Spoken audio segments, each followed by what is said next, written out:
大家看到没有啊？这怎么的？过年留下来的扣肉在冰箱里面找出来的，怎么去处理呢？一点白辣椒来烧，看我怎么做，把这个怎么叫废菜变为宝，变成下饭菜。看好了啊，锅一定要烧热，像烧这种辣椒啊，一定要是打开干锅，打干锅的时候放一点盐放里面，盐放重一点啊，搞一个，然后吊起来，这样炒菜就有劲。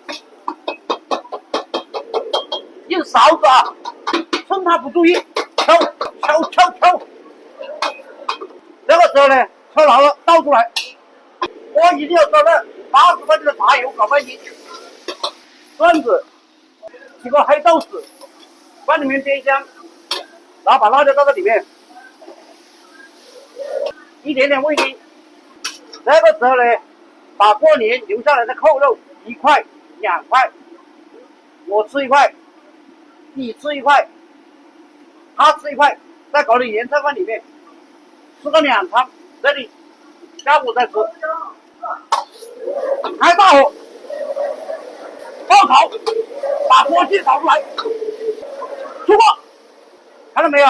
哇哇，下饭变废为宝，开饭。